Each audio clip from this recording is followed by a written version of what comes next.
بسم اللہ الرحمن الرحیم۔ السلام علیکم ناظرین، پن پوائنٹ میں خوش آمدید اور میں ہوں جاوید کمینہ۔ حکومتی ترجمان یا حکومتی وزراء جتنا بھی کہتے رہیں کہ نئے D G I S I کی تقرری کا معاملہ خوش اسلوبی سے حل ہو گیا ہے اور وزیر اعظم صاحب بھی صفائیاں دیتے رہیں، لیکن یہ معاملہ سلجھ تو گیا ہے، لیکن سلجھانے میں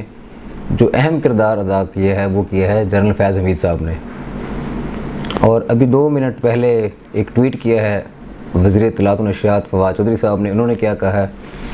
ہے وہ ڈسکس کرتے ہیں، لیکن اس سے پہلے رات کو تحریک انصاف کے جو ایم این اے بھی ہیں ملتان سے اور وزیر اعظم صاحب کے مشیر بھی ہیں عامر ڈوگر صاحب، انہوں نے کیا کہا تھا ایک نجی ٹی وی کے پروگرام میں، وہ میں بتاتا ہوں آپ کو، اور ابھی جو ٹویٹ ہے اس کے بارے میں بھی ڈسکس کرتے ہیں۔ ڈوگر صاحب نے کہا تھا جی کہ وزیر اعظم عمران خان افغان صورتحال کی وجہ سے جنرل فیض حمید کو کچھ ماہ کے لیے رکھنا چاہتے تھے۔ انہوں نے بتایا کہ وزیر اعظم کی باڈی لینگویج مثبت تھی اور وہ پر اعتماد تھے۔ وفاقی کابینہ کے اجلاس کے دوران انہوں نے کہا کہ جنرل ندیم انجم اچھے پیشہ ور سپاہی ہیں، حکومت تمام اداروں کو ساتھ لے کر چلنا چاہتی ہے۔ اہم بات جو کی انہوں نے اپنے پروگرام کے اندر وہ یہ ہے کہ D G I S I کے لیے 3 سے 5 نام آئیں گے، بھی دوبارہ آئیں گے، ان میں سے وزیر اعظم نئے D G I S I کی منظوری دیں گے۔ وزیر اعظم نے کہا کابینہ کے اندر کہ آرمی چیف سے ہمارے جو تعلقات ہیں وہ بڑے مثالی ہیں، وہ نظر آ بھی گئے ہیں کہ بہت مثالی تعلقات ہیں۔ پہلے 3 نام جو تھے وہ وزیر اعظم صاحب کے سامنے پیش کیے گئے تھے نئے D G I S I کے بارے میں، 2 کے اوپر انکار کیا تھا کہ یہ 2 نام نہیں سوٹیبل ہیں۔ جو تیسرا نام تھا جنرل ندیم انجم صاحب کا، اس پر انہوں نے خاموشی رکھی تھی، اور خاموشی کا مطلب ہوتا ہے ہاں بھی اور نہ بھی۔ تو جو سپہ سالار صاحب ہیں فوج کے یا فوج کے 2 ادارے ہیں، انہوں نے یہی سمجھا کہ وزیر اعظم صاحب جنرل ندیم انجم صاحب کے اوپر ایگری کر گئے ہیں، تو لہٰذا انہوں نے اس کا اناؤنس کر دیا۔ اب یہ جو سارا تنازع چل رہا تھا کافی دنوں سے، جس کی تصدیق پہلے تو کوئی بھی نہیں کر رہا تھا اور سارے یہی کہہ رہے تھے کہ ایک صفحے پہ ہیں، ایک پیج پہ ہیں، لیکن وہ پیج نظر آ گیا کہ 2 الگ الگ، ایک کاپی کے صفحے 2 ہی ہیں۔ اب یہ جو معاملہ سلجھانے میں کردار جنرل فیض حمید صاحب نے اس لیے ادا کیا ہے کیونکہ جنرل فیض حمید صاحب نے عمران خان صاحب کو یہ بات کہی تھی کہ نئے آرمی چیف کی دوڑ اور لسٹ کے لیے میرا کور کا 1 سال کا تجربہ ضروری ہے، اس لیے وہ میں 1 سال کور کا ایکسپیرینس لینے کے لیے یا وہ ٹینیور پورا کرنے کے لیے مجھے کور کمانڈر لگنا تھا۔ اس لیے آپ اس چیز کے اوپر تھوڑی سی ضد نہ کریں، کیونکہ کور کے 1 سال کے ایکسپیرینس کے بغیر جو ہے وہ آرمی چیف کی لسٹ سے بندہ باہر ہو جاتا ہے، وہ دوڑ سے باہر ہو جاتا ہے۔ اب کچھ اور بھی معاملات چلتے آ رہے تھے۔ پرسوں رات جو وزیر اعظم اور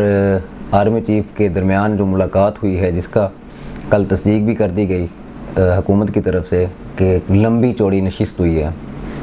اس کے اوپر سارے معاملات ان کے سیٹل ہو گئے ہیں اور نئے D G I S I کی تقرری کا جو ہے وہ اعلان کر دیا جائے گا۔ اچھا، ابھی جو ان کا یہ ٹویٹ آیا ہے وہ میں آپ کو پڑھ کے سناتا ہوں۔ وزیر اطلاعات فواد چودھری نے سماجی رابطے کی ویب سائٹ پر ٹویٹ کرتے ہوئے کہا کہ ایک بار پھر سول اور فوجی قیادت نے یہ ثابت کر دیا کہ ملک کے استحکام اور سالمیت کے لیے تمام ادارے متحد اور یکساں ہیں۔ نئے D G I S I کی تقرری پر مشاورت کا عمل مکمل،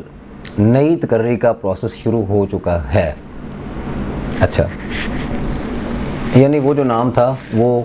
وزیر اعظم صاحب کو قابل قبول نہیں تھا، جو عامر ڈوگر صاحب بھی کہہ رہے ہیں کہ 3 سے 5 نام آئیں گے، آ چکے ہیں نہیں، یہ ان میں سے نہیں، یہ جنرل ندیم انجم صاحب کے نہیں، نئے نام آئیں گے۔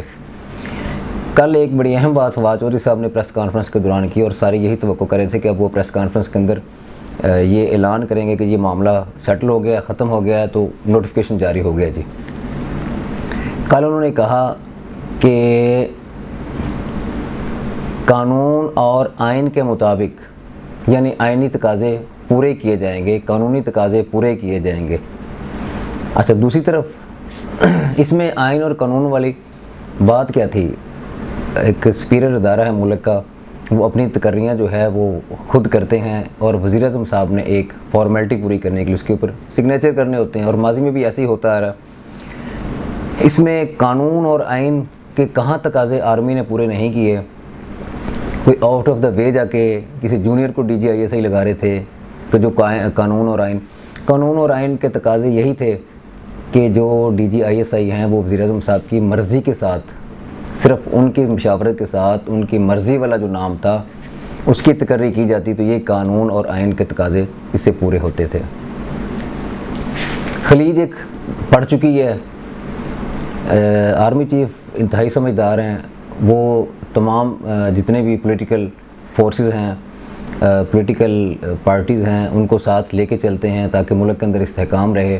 اور کوئی انارکی نہ پھیلے۔ اس لیے انہوں نے بڑا اچھا یہ قدم اٹھایا کہ وہ خود وزیر اعظم صاحب کے پاس چل کر گئے اور ان کے ساتھ میٹنگ کی۔ لیکن یہ جو خلیج ہے یہ مستقبل کے اندر عملی طور پر بڑھتی نظر آئے گی۔ ایک دفعہ آج میرا خیال آج کی ڈیٹ میں یہ مسئلہ حل تو ہو جائے گا، آج نہیں تو کل تک میکسیمم یہ مسئلہ حل ہو جائے گا، لیکن امید ہے آج ہی ہو جائے گا۔ لیکن اس کے بعد ایک نئی سیاسی موومنٹ جو ہے وہ آپ کو نظر آئے گی، کیونکہ جو خلیج ایک دونوں اداروں کے درمیان، ادارے تو نہیں کہنا چاہیے، ایک ادارہ ہے اور دوسرا حکومت ہے جو اس کے درمیان پڑ چکی ہے، اس کے کچھ نتائج عجیب سے نکلیں گے۔ کیونکہ وزیر اعظم صاحب بھی ڈٹ کے کھڑے تھے، اور ان کا جو فواد چودھری صاحب نے یہ الفاظ کہے تھے کہ وہ عوامی منتخب وزیر اعظم ہیں اور ملک کے چیف ایگزیکٹو ہیں، تو وزیر اعظم ہاؤس جو ہے اس کی جو سالمیت ہے اس کو بھی ڈیمیج نہیں ہونا چاہیے، ان کے وقار مجروح نہیں ہونا چاہیے۔ اور اسی طرح ہم چاہتے ہیں کہ ملک کا جو آرمی کا ادارہ ہے اس کا وقار وہ بھی مجروح نہ ہو، یعنی کہ دونوں طرف کے وقار جو ہے وہ مجروح نہیں ہونے چاہیے۔ یہ وہ پہلی سیڑھی پہ قدم رکھا ہے وزیر اعظم عمران خان صاحب نے، میں اس سے پہلے ولاگز میں بھی کہہ چکا ہوں، جس کے بارے میں میاں صاحب ہمیشہ، میاں نواز شریف صاحب اس کے اوپر کہا کرتے تھے، اور یہ وہی سٹیٹمنٹس ہیں، یہ وہی اپنے آپ کو سپیریئر سمجھنا ہے جس کی وجہ سے ملک کے اندر سیاسی عدم استحکام جو ہے وہ پیدا ہونے کے امکانات ہوتے ہیں۔ آج یہ کل یہ مسئلہ حل ہو جائے گا، اس کے بعد دیکھتے ہیں کہ ملک کی سیاسی صورتحال کس رخ کی طرف چلتی ہے۔ اگلے پروگرام تک کے لیے اجازت دیجیے، اللہ حافظ۔